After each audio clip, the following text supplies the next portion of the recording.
because history knows. Hello, everyone. For people who are joining, hello, Karim. Karim was actually here 4 minutes ago. I'm not sure if he's here still, but thanks, Karim. You're like before even the live show begins. So, is there sound? Check. No. So let me paste this in the chat. No, it's not. I have to send it to you on Telegram or something. Yeah. So is there? Okay, wait a second. I need to check the sound. How do I check the sound? Maybe I need to open my. Okay.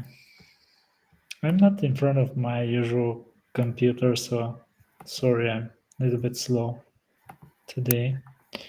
But Josh is actually joining us today, on time, which is great. On time this time. And let me hear. Oh, there's commercials. Okay, so I need to apparently watch my own commercials. You have ads on your channel? You don't pay for it? Yeah, I think. No, I don't pay. I was paying, but I don't pay anymore. Lobos actually say hello, Josh. I think Lobos is from your channel, Josh, isn't it? Hello. I don't know. Yeah. Lobos Furnitures. Hello, Lobos Furnitures. Apparently, because I put it to stream on my channel too. Yeah, great. Yeah, of course. I sent you a link to the eBay thing, by the way. I think your mic slightly worse than it was before. Is that something? Or yeah, I think it's better now. Yeah, I think it's better now. Hello, everyone, for joining. Thanks, everyone, for joining. Let's actually jump into the news. No, actually, you know what? No, let's actually jump to the news first, and then we're going to talk about the wraps. So let me actually switch my share my screen. So I actually made a video about the 11th of December, but we can just go real quickly about the news that were on 11th of December dropped. So we have environment specific deployment settings. Those are actually great because if you use different environments right now, you can actually push, for example, beta version using the different environment. Or you can push actually to test flight using a different environment. So that's actually a great thing. You were not able to do that before that. Do you know something, Josh? I didn't know that. I know many things.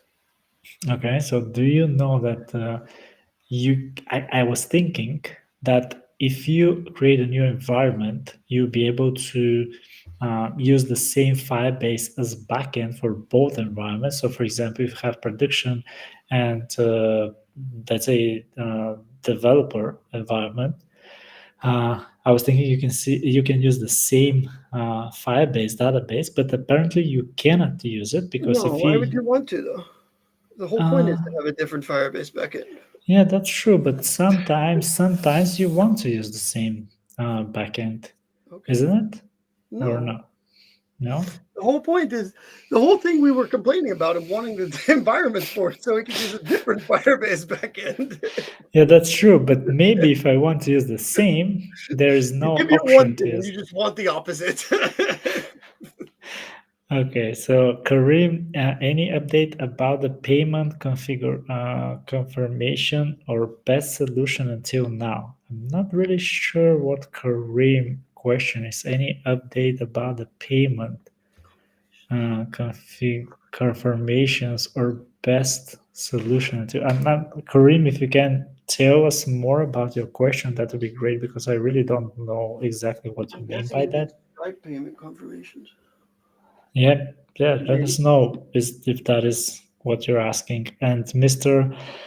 Kasaks asked about downloading files from Firebase storage mobile devices, please. Yeah, so there is actually you can actually watch one of my last videos. I'm explaining how to use ChatGPT together with FlutterFlow, and how you can create your own code to do that. Please, if you cannot actually do that, you can feel free to join my Discord and write me in Discord, and I'm going to like provide you a code for that, because it should be relevantly very easy to have a code. If we have a time, I can also provide in the live session. But yeah, it should be like a simple custom action that will actually download your file locally on the device. I have a lot of codes about that. Your codes are about to be very public. I can actually show you also how you can ask the Flex assistant. Yeah, we can also do that. We can also do that later. But I When literally we actually did that with it the other day. This for a client, and it works perfectly. Yeah, we can also do that later after Yeah. we review the news. So to confirm a successful payment from Stripe, for example. Yeah, actually, if you so it depends if you're talking about the normal payment or subscription payment. If you're talking like the normal payment, you have a return, right? There is a return parameter that it's saying that the payment is successful, and you just throw Yeah, like a page for yeah. I'm guessing he means with subscription, but because he's talking about BuildJip. Uh, but yeah, and this we can go through the BuildJip Stripe stuff that they have, and we can also go through the how you do it live in the UX as well. Yeah, exactly. So I have actually, I don't know if you watched my videos No, about Stripe. No, I'm talking about this guy, not you, Josh. We all know that you're not watching my videos. So that's not even a question about it. But I have actually a video about Stripe subscriptions. So I'm going to paste it in the chat, and you can actually see from there. Um, so basically, the idea is that when there is a successful payment, you'll be redirected to a page in your app, and you have parameters, and you can use those parameters in order to see that the payment was successful or not. So it's actually a straightforward process, I believe, because you have like one page for successful payments and one page for cancel payments or something like that. Like he also wrote, I saw a couple of tutorials using BuildShip, but not really working. Yeah, I always recommend don't use BuildShip, to be honest, because you can always do it without BuildShip. But I know Josh likes really BuildShip, so he can say more about the BuildShip process.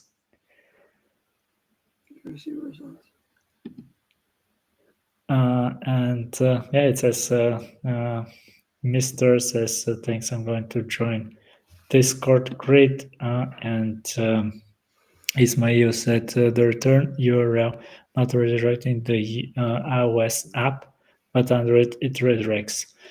Yeah, there is an issue I think with the returning URL in iOS. Do you know anything about? Can you add something more, Josh, about this?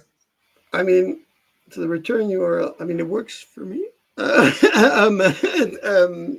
No, I don't know what. because I know, for example, in the push notifications, when you want to redirect the user to a specific page, I think there was an issue with the push notification, and when you click on the push notification, sometimes it's not working for iOS. Is that correct, or I'm mistaken? He's saying that it's not working for iOS. Oh, okay, that's true. I don't have iOS, so but it should work. Let's cover the news, and then we're going to go through actually a Stripe example from some stuff from the community, so we can kind of bundle all of these Stripe questions together, maybe at the end. Yeah. Okay.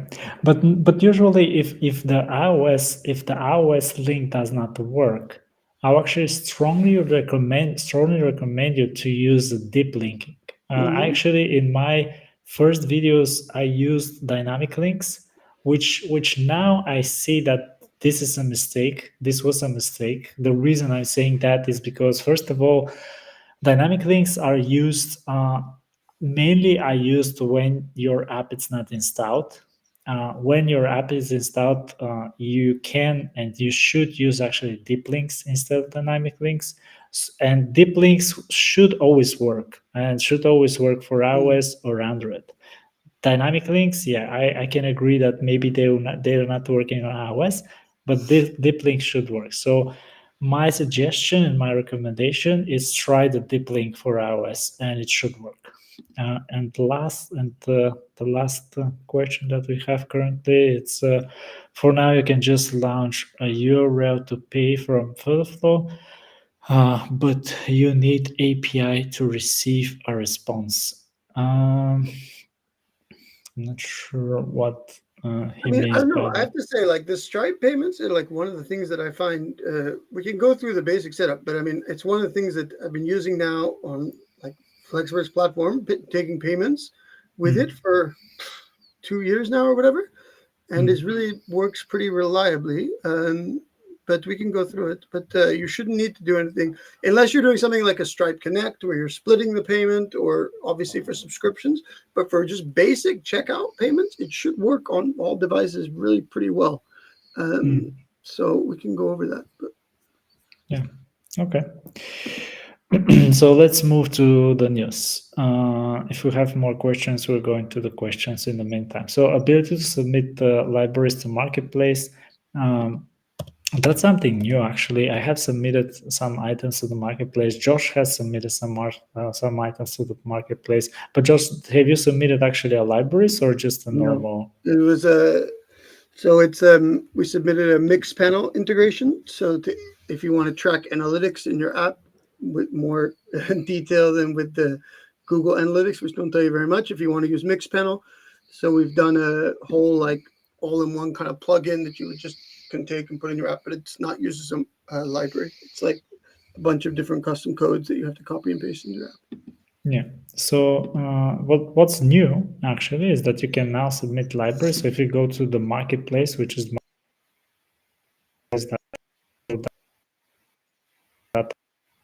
if you go there, this is your not opening when I click. But yeah, it's saying like that. You should see it like that. And then here on the main menu, libraries. So when you click actually libraries, you're supposed to see all the libraries. And currently, I think there are 5 libraries or something. Yeah, so there are 5 libraries currently. 2 of them are paid, and 3 of them are actually free. But yeah, the whole idea is that what is the difference between a normal item, so to say, and a library item is that the library item actually has things like custom actions, pub packages it's using, and some other stuff. So you can actually, it's like a bundle with a couple of things. It's not a project, but it's a library, which means that you can include it to a couple of projects. So a library you can include it in your project, but the project, like for example, if you buy a normal project from the marketplace, you cannot include it in another project. That's the difference. That's the difference between libraries and normal item from the marketplace. And to be honest, in the future, I think more and more items will be converted to libraries because of this flexibility that you can actually use them in more than one project. But we'll see. There are actually the news that I have Can I just is answer that 2 quick questions real quick, which is, yeah, we do this every week, this specific session, which is Dimitar's. We do every week, and probably we'll be doing another one, another like drop-in Q&A session every week as well, if people keep showing up. And then the other question from Karim was, did they change the pricing policies? Yes, they have. They've now said weird, like for a full app, it's now minimum 400. But you can't charge for custom code for whatever reason. And then for a library, I think the minimum price is 50. Yeah, I believe so as well. But yeah, the news that I wanted to share with you as well, guys, is the FlutterFlow team actually said that they promise us, which I don't think they're going to deliver, unfortunately, but they promise us that by the end of this year, they're going to have a solution for dynamic links, because dynamic links is actually expiring by June next year. I believe it was June or August, I'm not sure, but it was summertime. And then they said by the end of this year, we're going to have a solution for dynamic links. And they said now officially, or maybe not officially, but they said that they're going to use another platform for dynamic links, and they said that they're going to use libraries. They're not going to be embedded in FlutterFlow, but they're going to use libraries. So I think the idea in general in the future is that FlutterFlow is actually going to rely more and more on libraries, like for any other platform, like Stripe, integrating OneSignal, integrating all kinds of platforms. They're going to push it for the libraries. To integrate it with libraries.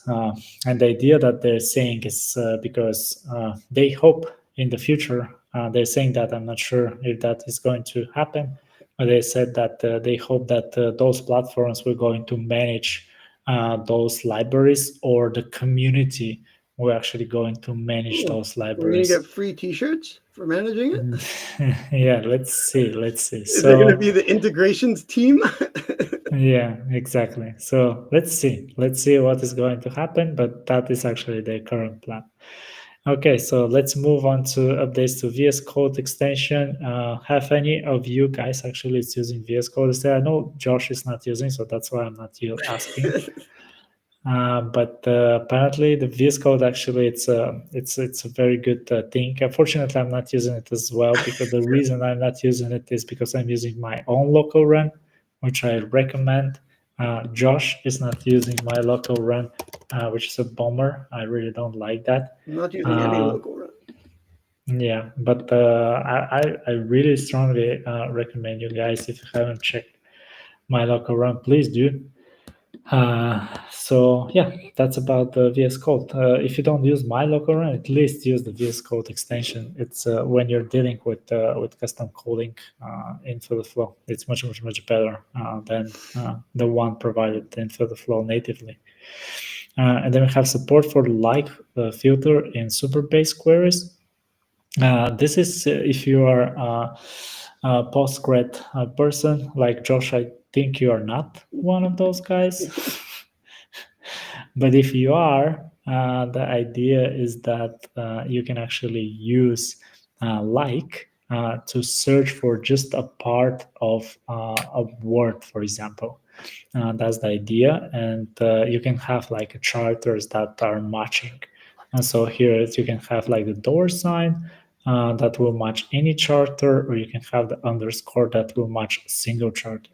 And this is this is super common for all people like me that are using MySQL or Postgres database. But I always, like I said in my video, that you can actually use views. So in Superbase we have views.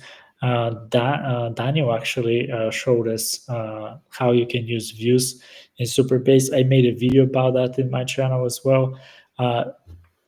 And apparently with views you can actually do all kind of backend queries. So but I did it this way, so it's much easier actually for all other, let's say, people.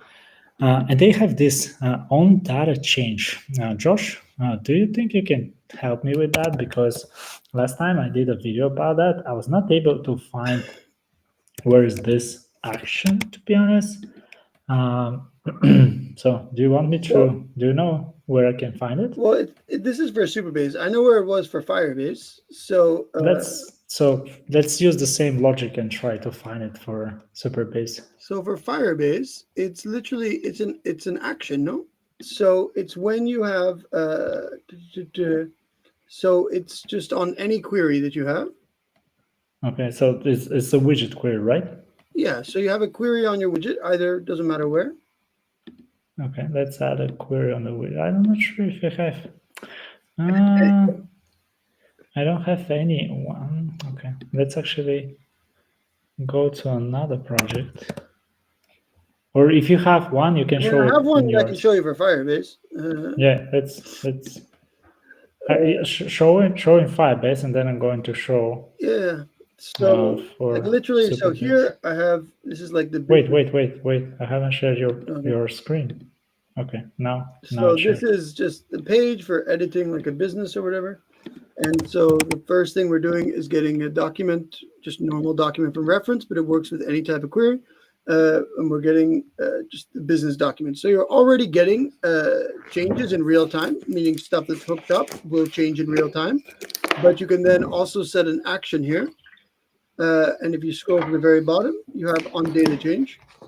And then you could, you know, I mean, the biggest use case for this is, to be honest, would be if you had like a list view of tweets or something, or X's or whatever we're supposed to call them, and you wanted to show, you wanted to update the page state to show some indicator that like, oh, there's new tweets, yeah. You could do it with that. As soon as on data change, you can just run any action. So it's helpful.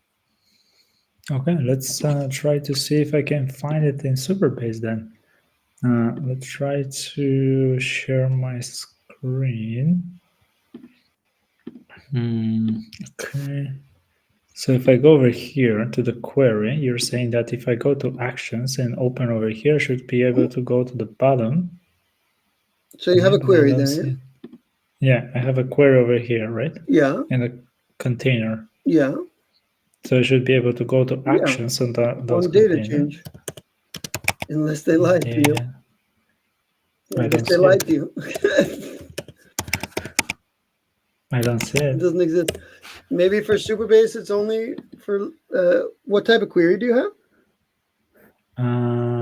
Views. Okay, so maybe that's views. That's why it's not a normal query. It's a view query.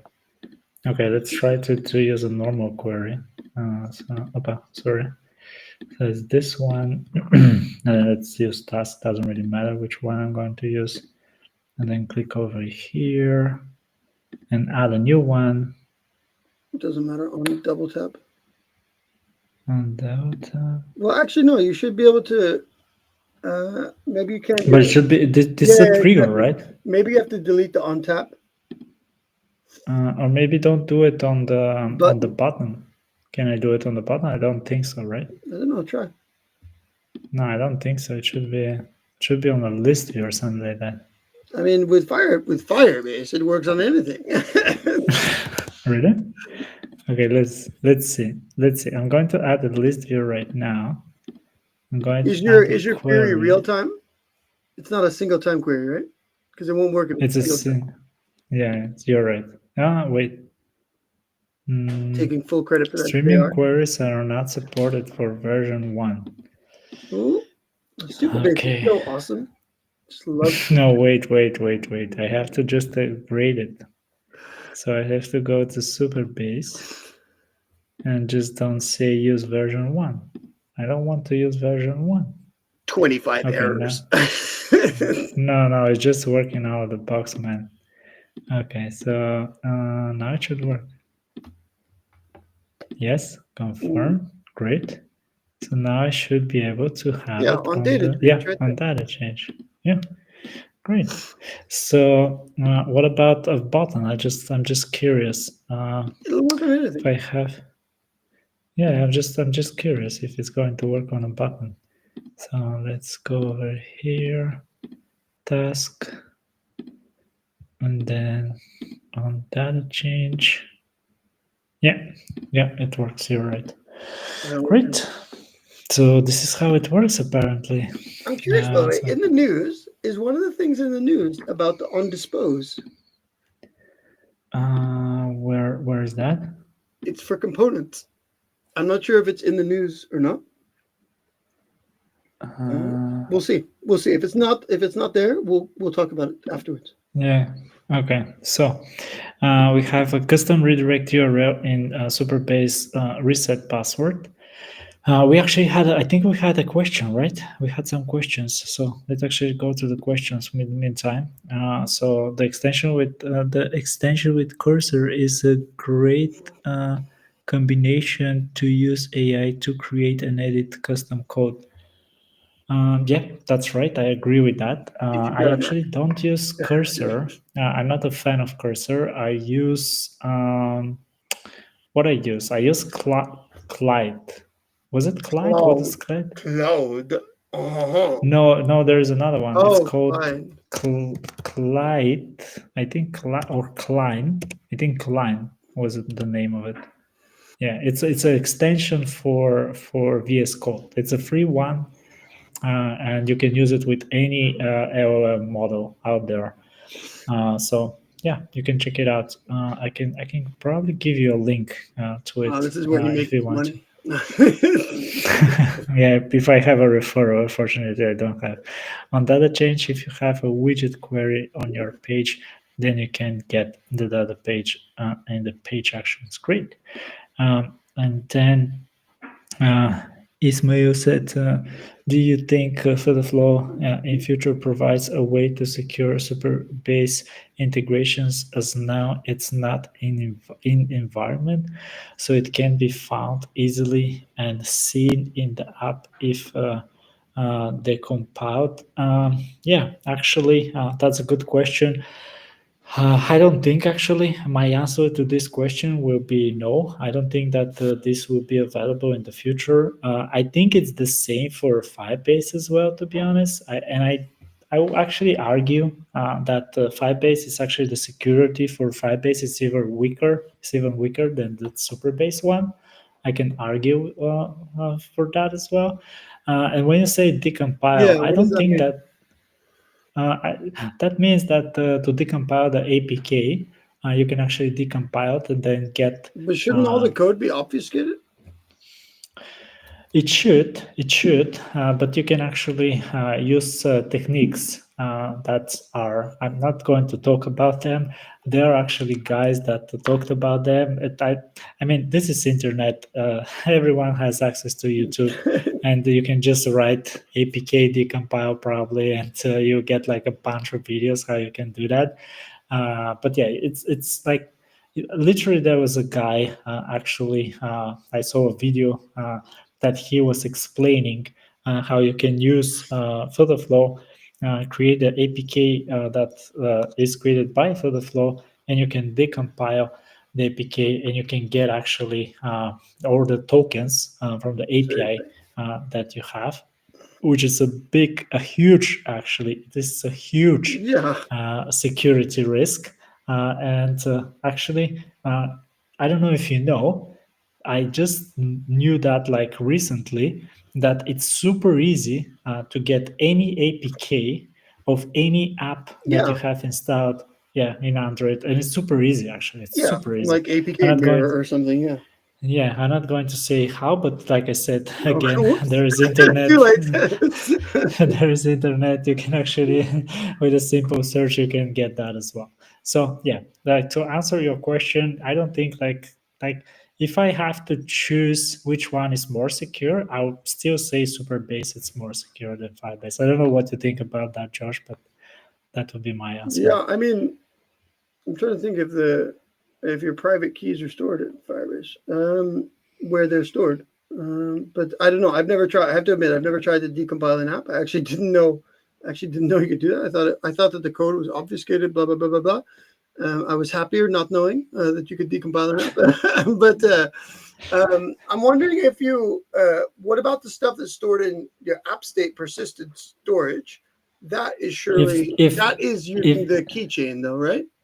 if it's stored in the app persistent, it still should be secure in it. Yeah, because that's using the So system encryption or whatever. yeah, exactly. So if you go over here, if you have an app state, it first of all the app state should be secure, should be Mm-hmm. persistent, and then you should enable this option, Mm-hmm. secure persistent fields. Then it will be secured. but that means that you have to actually use, Yeah. for example, if you have API calls, Yeah, you have to use it from the API from the app state. Yeah, you're right about that. If you use it this way, you're fine. But I'm not sure how many people actually are doing that. Or what about I the don't think environment? there. But the environment, you can also use the environment, no? Because the The environment environment, it's still is also the encrypted. I don't think the environment is encrypted, to be honest. The environment, it's I don't know if you know that, but the environment actually it's simple JSON file. Okay. That's everything that it is. It's a JSON Because file. okay, I thought that So under dev environment, because they have private, there's an option. If private, this value will not be included in the generated code. Currently, the only way to use this value is as a variable in a private API call. yeah, So, okay, maybe I haven't tested, to be honest, so I cannot confirm that. But yeah, maybe you're right. but it doesn't mean that you wouldn't be able to use it in the Supabase setup. I mean, if you're, I guess you could use your Supabase. You could make, to be honest, the clients that I have that use Supabase, most of them they use it predominantly via API calls anyway. And I think that's just because the functionality that's built into FlutterFlow is kind of somewhat limited. Yeah, And so if you're using more complex advanced functions of Supabase, yeah, exactly. And yeah, SSI painting, and it's safe, right? Yes. yeah. I believe the question that was asked, we can still use an API with edge functions and SSL. Yeah, and I think that would be safe. Exactly. Yeah, but yeah, let's read it. But you can still use an API call with edge functions and SSS painting, and it's safe, right? Yeah, exactly. If you use it with edge functions, because edge functions is like a backend, so yeah, Mm-hmm. for sure. I mean, if you use it with edge functions, if you use it with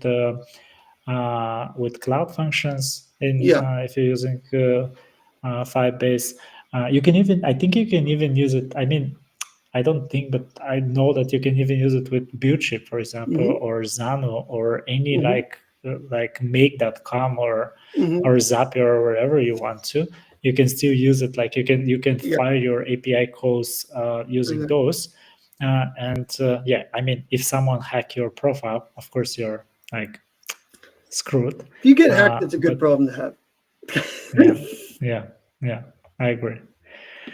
So yeah, about about the custom redirect URL in Superbase, they actually made it natively right now, because previously you had like you had to do like a bunch of workarounds in order to make it work. I'm going to actually send a video that I did about that, of course. It's super my way of doing the Superbase reset password. I actually recommend to watch it if you want to, because you can get like a different perspective and how it's actually done under the hood. But yeah, they now actually did it natively. So that's great. There's an action. You press it. It's called the send reset password action, and that will actually give you a custom redirect URL. You can actually use a dip link, I guess. I haven't tested, to be honest, but I guess it will be a dip link, and that will redirect it to your app, and you'll be automatically logged in, for example. I guess it's working like that. And then we have ability to customize when permission notifications show up. So that's the news here, is that previously when you enable push notifications, um, the push notifications permission will be asked actually the first time you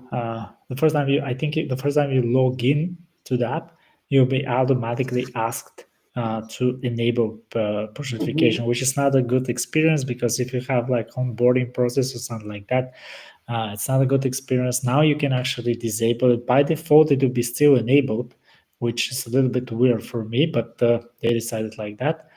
And then you have like a simple action, which I don't think I can show it right now because I haven't enabled the push notifications for But it's that for particular anything, right? project. You can do permissions for anything. It's the same Yeah, action. exactly. Yeah, exactly. I don't like right now. I cannot do for anything because I haven't like enabled any permissions. But yeah, usually it's an action, request permission, and here will be saying like push notifications. I haven't like enabled push notifications for that project, I so can that's show you why if you I want don't here. see it. But Yeah, sure. Let's switch to screens. be entirely so here, you have request permissions, and then you have access to all the different types of. So for this project, I can location, photo, library, camera, which is nice because previously this, it's just a nice little extra. Yeah, I'm not sure if when you do it, what it doesn't, you still have to configure the messages in here, yeah, that's in the true. permissions in here. But that's a good thing because you can make them customizable, right? Yeah, it's nice that you can customize it. And there's a question for you actually, Josh. You know the answer. That's why I'm asking you. How do you, if you're using like different languages, how do you translate those to different languages? Can you show us? You enable I don't have internationalization on this project, but Okay. if you do have internationalization, oh no, Mm. look right here. See, so once you have enabled internationalization, you'll be able to translate these messages in the same way that you translate any other thing. This is also a way that you can translate authentication messages for Firebase. Um, Nice. even if your language is, even if your app is only in English, this allows you to actually customize. Oh, that's why I must have done it here. So that's why I have set up internationalization. But it Okay. is I only have Nice. one language, and the reason is so that you can customize like the authentication error, whatever you want, Okay. rather So than using the base. that's actually a good trick. It's a little I hack, didn't know that. and also for It's a things good like hack. uploading data, all this kind of stuff. Oh, and payment processing. But I have another question for you. Actually, I have a client, and that they're using. For sign in and sign up, they're using actually a custom dialog box. And For example, if I sign in, if I go to sign in and then for some reason I mixed up my password, Mhm. my password is failed, my password failed or sign in failed. The message like the default, the native message that I get is actually like a snack bar that it's actually showing underneath Yeah, the the snack bars always custom. show underneath. Yeah, Exactly. So what do you have any solution for that? I would if I mean I have two things that I always do. One of them is I have an action that I create, which is an action block here, snack bar. So this is literally, it's just a this one is literally just a snack bar. It's just the only reason I do this is because when you add a snack bar, normally it's a pain. You have to set all the configurations. So I just do it as an action block, and then it has three parameters. It has the text, and then it normally has. I normally also do like true false so that I can customize the colors. And what I would say is that really just have you can create a custom widget. Call it snack bar. So component, call it snack bar, and then let's say literally just make it like this, and then I would just make your own. So I would make it so that it is just a little container that's always, full width, whatever. That's always positioned at the bottom, and that has some text in it.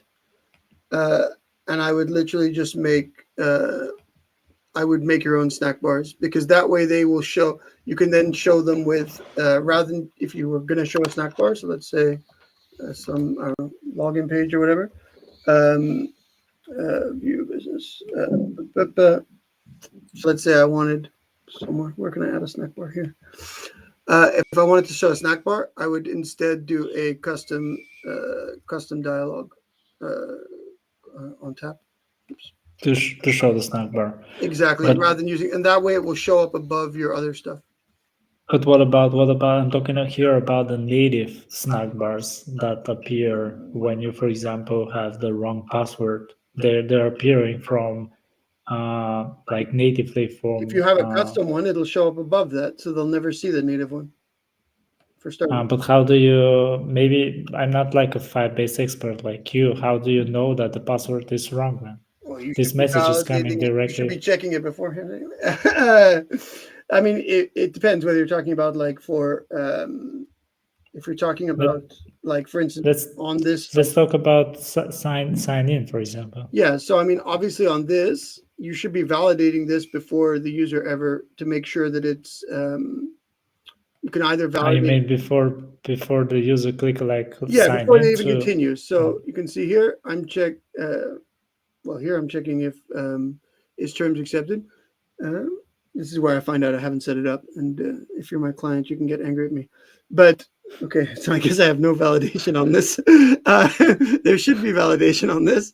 And it should be like, so you should be checking, for instance, like if it's an international phone number, et cetera, et cetera, et cetera. Wow. Yeah. Okay, I need to add that to here. But in general, I think you should be checking those things for the user, like, beforehand. So then you can control it. I mean, you can't check if their password is correct or not. That's true. But yeah, I guess. Okay. That I get it. Okay, so can I switch the screen? Yeah. Okay. So let's move on with the news. Okay, great. So we talked about that one. And then we have the ability to control costs for private API cloud functions. So that's actually something that, Josh, do you want to take that one? Because you are the Firebase guru. You can now configure the minimum maximum number of instances. Oh, okay. So every time I haven't seen this, but okay, so it looks like it's in private APIs. So when you deploy something as a private API, it's basically running it as a cloud function. And it looks like you can now, so every time you run a cloud function, every cloud function is run as like a little mini virtual computer. So it has like maybe, let's say, 250 megabytes of memory, and that's really good for scalability. But what this is allowing you to do is actually to control how many instances are running concurrently, to stop people from spamming. Change face from where you get the to actually help you with the billing, they say, right? Because it matters how many. I mean, the payment is about the firing of the cloud function, isn't it? How many times the cloud exactly. So it's how many. It's because I had a client who was being spammed on their phone authentication endpoint or something because they hadn't secured it correctly, and they had something like 2,000 spams or something in like 10 minutes. So yeah, this is how you can. It's the number of concurrent instances basically. So if it once it hits the maximum concurrent instances of the cloud function, it will then queue them. Obviously, that's not good in some cases, but yeah, if you're, again, I wouldn't worry about costs. Your app should be making you more than enough money. Otherwise, rethink your business model. Yeah, I agree. But I mean, it is true to stop people like spamming it. That potential. Okay, and I think you said about you said about this one, right? On this post action trigger for pages and components. Do you want to show that one? I haven't played with it, but we can experiment with it together. We can. Let's find. I'll share my thing. So this is where Dimitar can use his. Can we take one question while you are searching for it? So there's. Oh, wait a second. So I'm sharing your screen on the meantime, just Okay. So from where you get the country code with the flag or use flag for language change.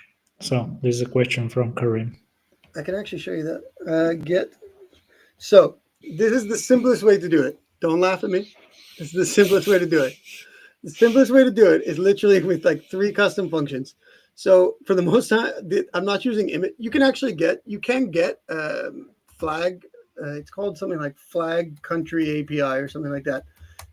So you can get if you just know the country code. See, so like here, this is the URL for a country code flag, and then you just need to know the country code. So if you put here, this is going to be for Belgium. It's going to get you the flag for Belgium. Can you place BG? Yeah, we can do BG. It supports communist flags. BG. Oh. No, it doesn't. Your country is not supported. What is the country code for Bulgaria? B and can you try BGN? Nope. Okay. Let me try GB. Okay, maybe none of them work. Okay, or maybe we don't know the country codes. Yeah, I don't know why that's not working. Maybe it only works for BE. Okay, so you can only get the country code for Belgium, but no, I do legitimately have this set up in one of my in one of the apps, in multiple of my apps. So it might be just maybe you can click on countries. Click on countries. Yeah. Bulgaria is Bulgaria. BG, right? Belarus. BG. Your country is not a country. Apparently, how Bulgaria should be. Yes, I don't know why it's not working. But anyway, you can use this country flag API. It's free. You can use it. That's one way. Another way that you can do it, that's probably maybe the quickest way, is literally with a custom function. So here I just have all of the flags. If they don't have an emoji, they're not important. So it's all of the emojis for all the countries. And then also you can do it with a slightly more complex, like this one is get country info. So this returns, I have a data type that the data type has the flag, the name of the country, the calling code, the short name of the code, and like the flag emoji. So basically this function works that I have bools. Ooh, and I found a new way to do this actually. I have 3 parameters. So if I want to get the name, I set that one to true. If I want the flag, I set that to true. If I want the dial code, I set that to true. And then basically I just put the country name or the dial code. It doesn't matter, either one. And it will return the values for that country. So this is really great for creating like a drop down for a country code language input switch or something like that.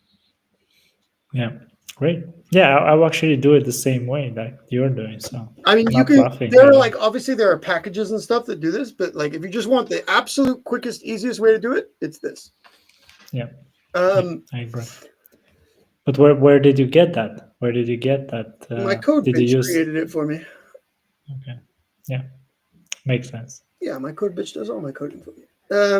So we were looking at the onDispose. So this is a component. So if we go to like business calendar, let's say here we have a calendar. You have all your different team members, their availability, and then you have this button here, which brings up a bottom sheet, which is obviously a component.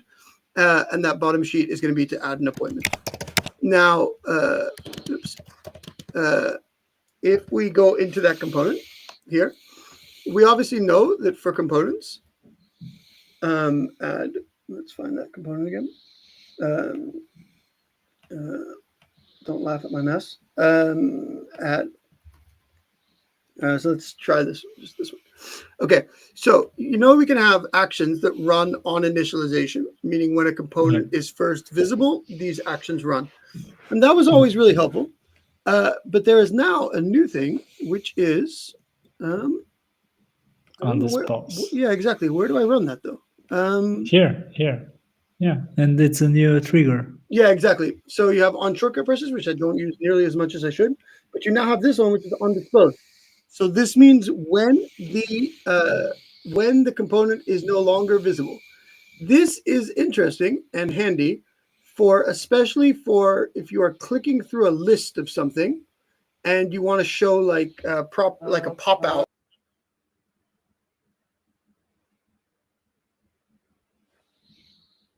What happened? Is that me or Josh? We lost Josh. I'm not really sure. I guess we lost Josh, isn't it? Yeah. So yeah, So he was. Let's try to continue. So he was actually talking about the disposal. And the idea is that when you dispose it, you run a bunch of actions. Like for example, like he said, if you have a list of something and you dispose it, and then it will actually, you can actually say that this item in the list, it was disposed. Yeah, he actually disposed himself. Yeah, that's right.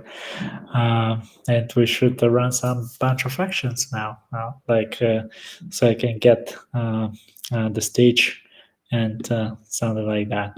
But yeah. Very very neat action actually on initialization and on dispose. They're actually very very good action. If you're wondering what you can use it for, there is a very cool way, and I'm just trying to find a video.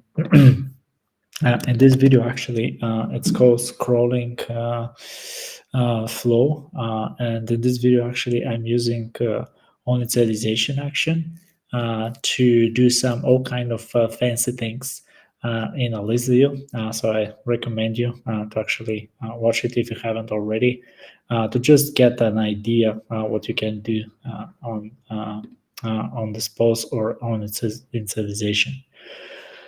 Great, and let's actually continue with the other news. So we have bank acceptance of merge conflicts.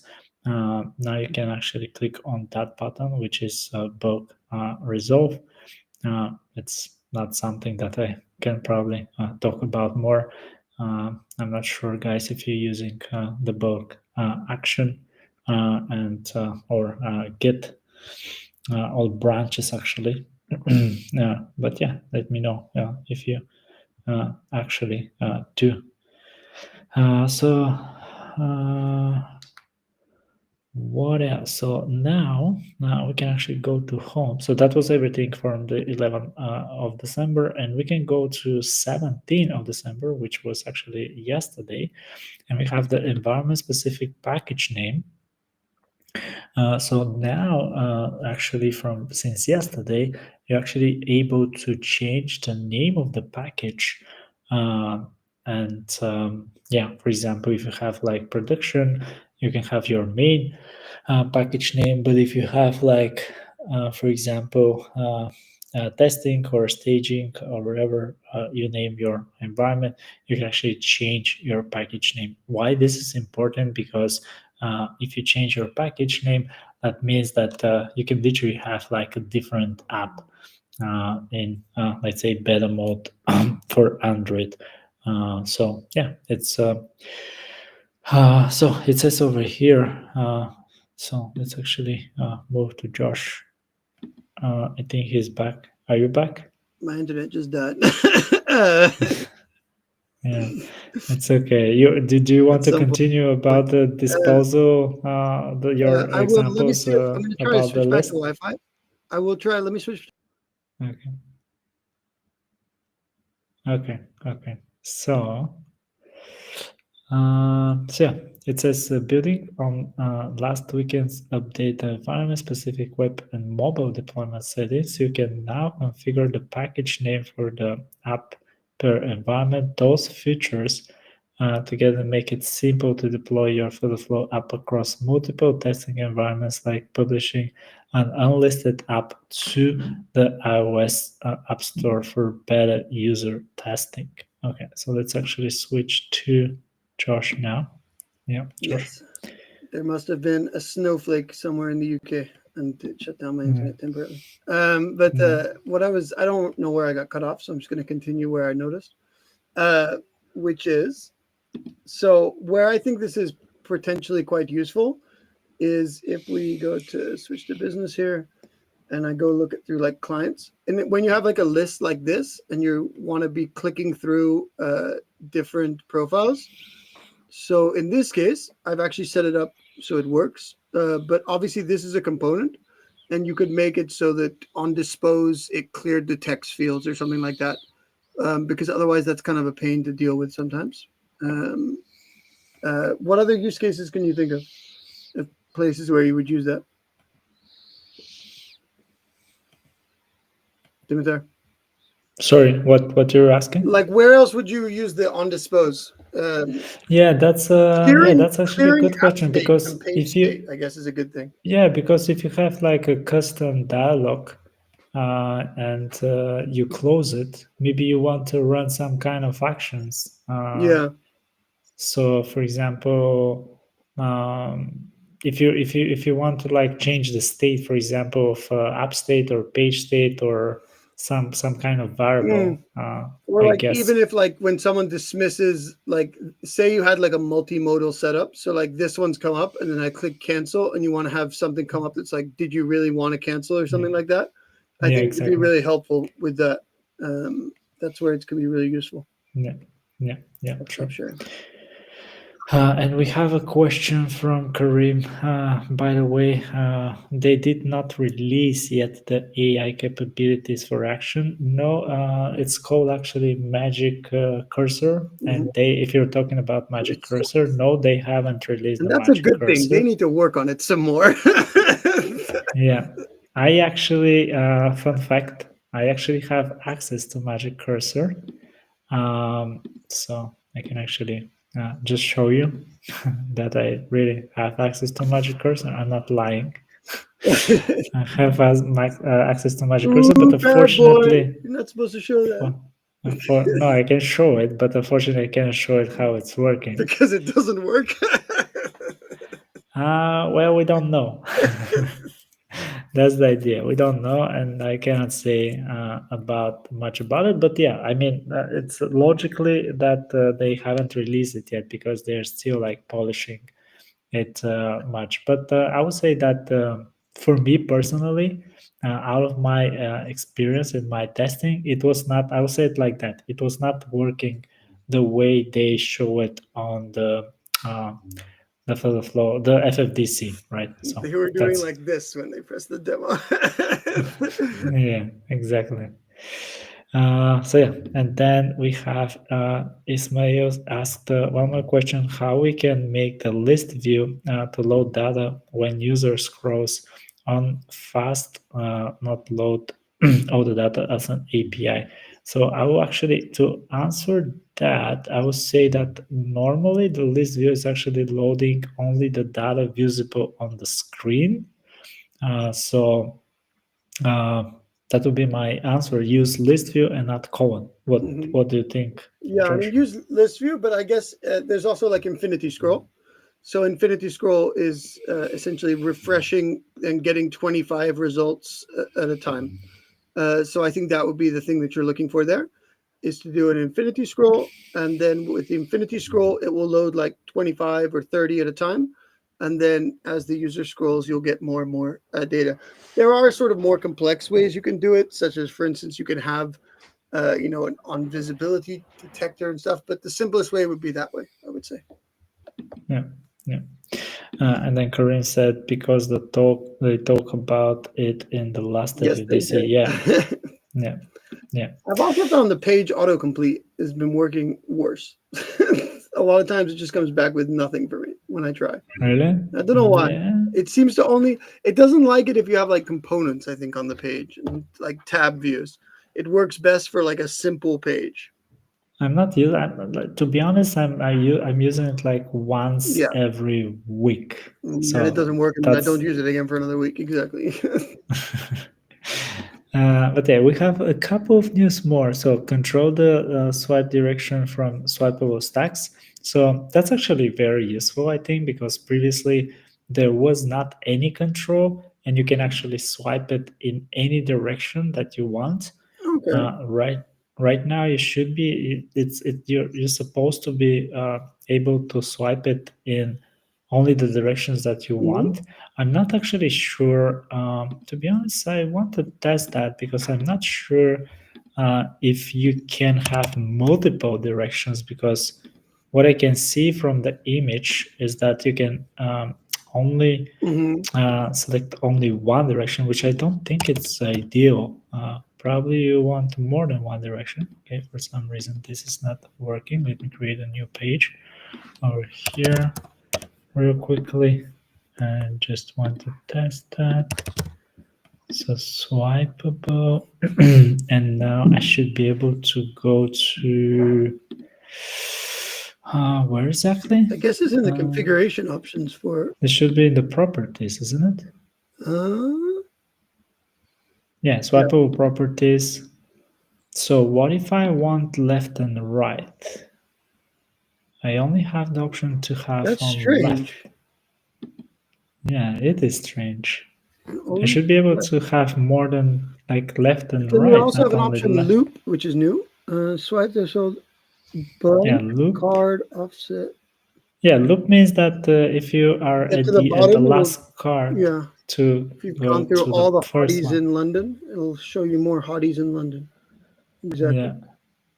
Yeah. But isn't that strange that you only have one direction? You know what you can do though? There is a little hack around this. Why Oh, there we you go. always have to Horizontal. hack it? Horizontal. Why? Horizontal. So Oh, maybe you're right. Maybe you're I right. can It show should it. be horizontal. If you stop sharing your screen, I'll show you something. I'll show you the little Yeah, hack. yeah. So can you share your screen? yeah, So I can switch the screens. Okay, now you're so on. for example, what you will notice, so here, this is how it used to be, all directions. Yeah. However, it was a pain in the ass to get it to be like this. And that is because you can actually use like a container around it. And in that way, you can actually limit it so it's only like left and right. But obviously, you don't need to anymore. So this is a kind of useless hack. But the where you can move it depends on the rest of your page as well. So Okay. yeah. But you haven't done this for this particular app, right? Because I didn't want it to be limited. I wanted it to be more just to be easier to do like that. But it was a pain in the butt but you can make it so it's on like rails, so you can really limit it like height and width. Yeah, but you're right that if you want both direction, left and right, it should be horizontal. Yeah, exactly. Right. But that was an option, right? They have now an option horizontal. Yeah, they have an option. Yeah, you're right about that. Yeah. Okay, so are there any other news? We have one more news, which is Superbase now support OR filter. It's just Superbase love week. Finally, you can now use OR filters in your queries, making it easy to retrieve data that matches multiple conditions. Finally, but I'm always saying that you can use views. So if you want a complex query, you can always use a view, and you'll get any kind of data out there. And minor upgrades supporting the scroll bar theme for its horizontal scroll bars. I have a question for you, Dimitar. Yeah. When you have a scroll bar, a row, a scrolling row, where does the scroll bar get positioned? On the bottom? But it doesn't a lot of times. What determines where it gets positioned? I guess it determines the items in the row. So it's determined, as far as I can tell, by a few different things. Like if I because it was really bothering me. Client home. So when you've got like a vertical, basically you have to have a fixed height at some point, as far as I can tell, and that's the most important thing. And also the positioning of the. So if we look at this one, for instance, I know I'm not sharing my screen, but you're not sharing your screen. I'm not, but I can share it if you want, if it's interesting to people, and even if it's not, I'm going to show you. So on this, for instance, we have. It's kind of hard to tell because this client loves black and white, but you can see that there is the scroll bar, and even this is not. See, it's not completely at the bottom, right? It's not right. So why is that? And part of it is to do with the alignment, and it's to do with the fixed height of this, and then the positioning of this, and all of it together then determines where the because I kept on getting rows where I had like my scroll bar like halfway through, and it looked really ugly. But I finally figured out what it was. So yeah, but when you're saying that, what kind of customization you can do with that? So you can make this so where you want this to be is right at the very bottom, right? Yeah. You don't want it to be halfway up the card. That's not. Yeah. So even here, I've done it incorrectly. And the reason for that is going to be because of where it's positioned within like the height of it. And then especially I think if I replace this with a row, I think it's even more obvious. So now let's see where it is. If I make this scrollable,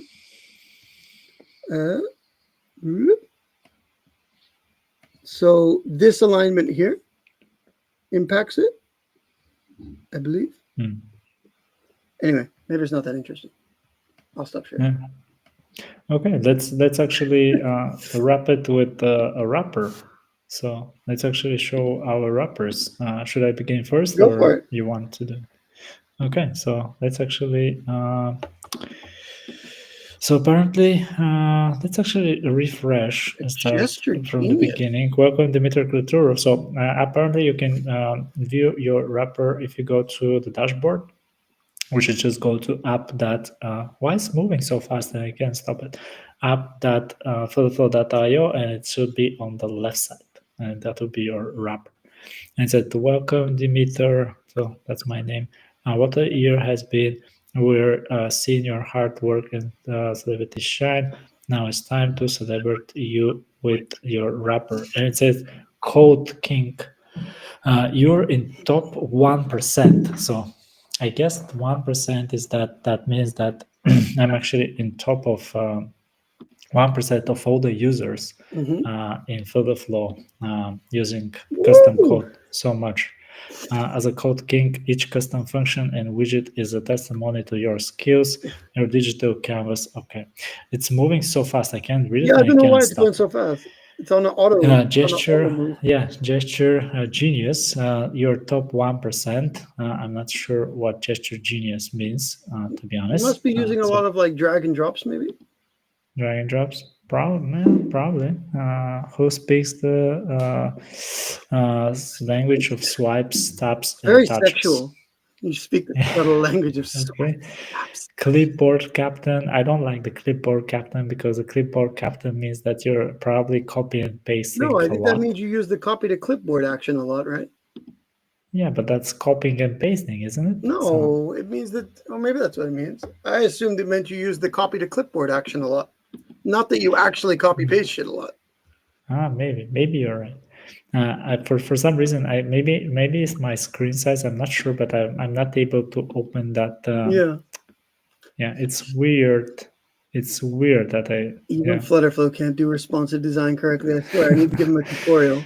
It's not hard. Let's actually click here. Review your other ratings. Local run top 5%, debug top 5%, and branching top 5%. So basically, you have a lot of issues that you have to debug. Okay. Yeah, AI gen top 10%. So imagine that. I'm not even in top 5% for AI. But local run, I'm actually surprised that I'm top 5% because I don't use the local run provided by FlutterFlow. I'm not sure that my own local run it's even counted by that. But okay.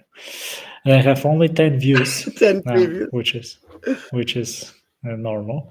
Test modes, I don't actually use test mode. Those test modes are actually until the summer when they actually I don't remember when they have introduced local run, but since they have introduced local run, I stopped using test modes, to be honest. So I guess like next year it will be around 50 at the most.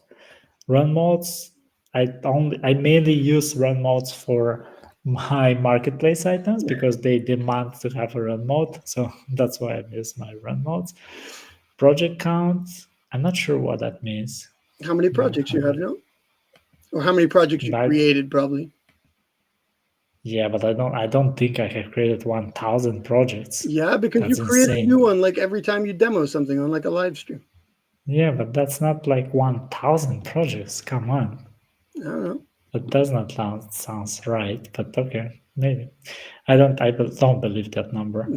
A top widget, text, colon, and button. I'm actually a classic FlutterFlow user. Like this, I don't think that this can be any classic than that. Okay, and then here, that's actually the thing that I'm most proud of. I have 334 days, and I'll actually do a spoiler right now. I even beat Josh. which No, actually was the master last year. I beat with the active days. I have a I'm talking about rebuttal to active that. days. I have a rebuttal to that. Okay. But I think last year, Josh, I think you did something like 356 or something. 356 exactly. So yeah. And then the last one is project updates, added widgets. Yeah, not something probably very interesting, but yeah, those are my milestones. Okay, so let's actually switch to you, Josh, and let's see your wrappers. Exactly, my wrap. Josh is a fancy one, and he has actually two wrappers. I have two wraps, which is why I still two think I accounts. beat you in. Which is why I still think I beat you a number of days. Probably. Wow, my computer sucks. But or else their wrapped thing takes up a huge amount of. So Yeah. this is Jesus. Chromebooks are awesome. If anybody wants to buy me a MacBook, go for it. Okay, so you're actually almost the same thing as me. Code King 1%. I can't. I'm glad you can see it because I can't. You are Code King 1%, and then your clipboard 1%. Okay, we don't see it anymore. Okay, wait. Let me try again. I've regained control of my computer. Okay, so I have this actually one. people from the chat, you can post your wrappers as well if you want to. It would be interesting. Yeah, so I'm a widget whisperer, is what I am. Nice. Whatever that means. Clipboard captain. Code King. Code King. Nice. 1%. Branching. Branching. You're using branching. Interesting. Nobody must. I never use branching. Community events. 5% community events. What that even means. Animation. I've never been to an animation event. 100 previews, 406 test modes, project count 854. Containers. I use containers, columns, and rows, just like last year. Now, what you'll see here is 245 days active. However, for starters, we're not at the end of the year, so it couldn't get 365. Secondly, you'll notice a few weeks that are very, very empty, and I will explain why, which is because I have two FlutterFlow accounts. And so if you add up my two FlutterFlow accounts on this one, I have then, if you'll notice, the days that I'm inactive on this one, it's because I'm logged in on this one. So in actuality, I have if you add the numbers together, I've got 2.5 million edits, and I absolutely crushed you in everything. It's just, I didn't see, the days where I'm not active on this one. Oh, what a surprise. What a surprise. Very active here. No, but Josh, who asked you to do two accounts? I mean, come on. I know, I didn't think about the stats. It's because this is the one that our clients share stuff with, and then this is the one that I use for my stuff and some other clients when I get lazy. Can you actually switch to the other one? I just want to see your top widgets. Are they different? No, they're not. No, it's exactly the same. That's how you know it's me. You have a copyright using the widgets, right? You only use those widgets in yeah, that exactly. exact I order. build everything from scratch. Nice. So yeah. So I think I don't know. We can have the channel the audience vote, but I think I won. I agree. You probably won, or we'll probably I think you won a couple of days. You probably have a couple of days more than me. I guess so. Yeah. But anyway, 360. What does this mean? 67 unique widgets. What does that mean? I have no idea. Maybe you have created a custom widget. Oh, maybe it's custom widgets. Yeah. I have 51. I have 67. Well, I have 130. But I have look at that. I have download codes. I have 4,104. I have 387. And the reason actually I have this is because I think they count the downloading of the project using the CLI too. I think they count Download it during APKs. We said we were going to talk about Stripe, and we've been going on kind of long, and we haven't talked about Stripe. Yeah, maybe we can do it on the next one. Next live session, I guess. Yeah, but there was somebody asking. I will answer one quick one, just because I'm going to shamelessly Of course. self-promote. Of course. Which is somebody was asking about how I do downloads, how you can do downloads of files on web, I believe. And so this would be a great thing to ask to the Ask Flexi.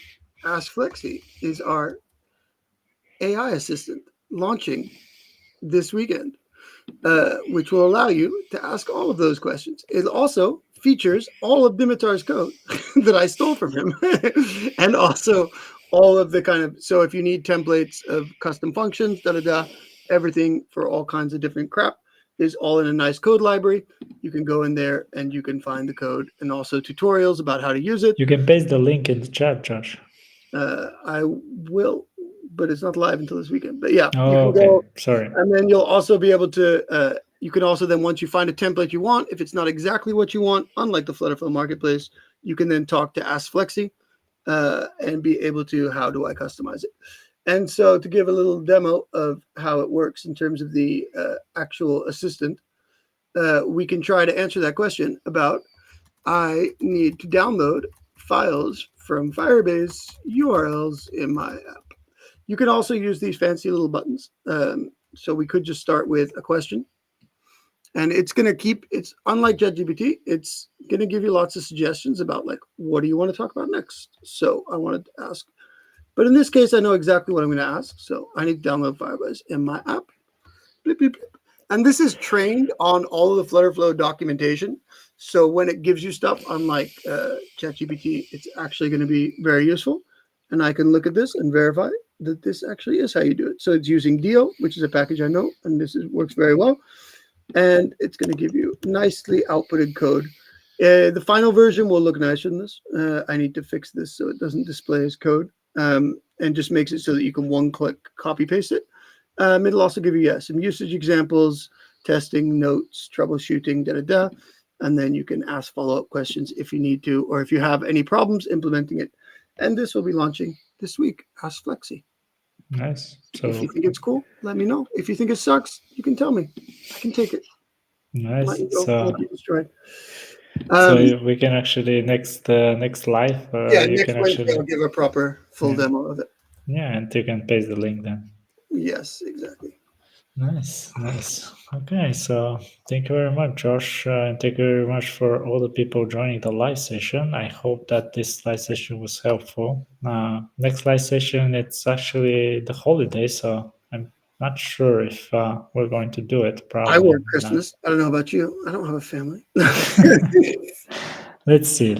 I'll probably say no, but who knows? Maybe we can do it. We'll see. Cool. We're waiting for Santa. We can do a live session waiting for Santa with a Christmas present for FlutterFlow. I still haven't sent you your Christmas present. You need to give me your address. I still have your T-shirt from FlutterFlow conference. I may or may not have worn it, but so I may need to put it through the washing machine first. I ran out of clothes and I may have worn it, but it's okay. Don't worry about it. Yeah, I have to send my address. Yeah. Cool. Okay. Thank you, guys, and see you.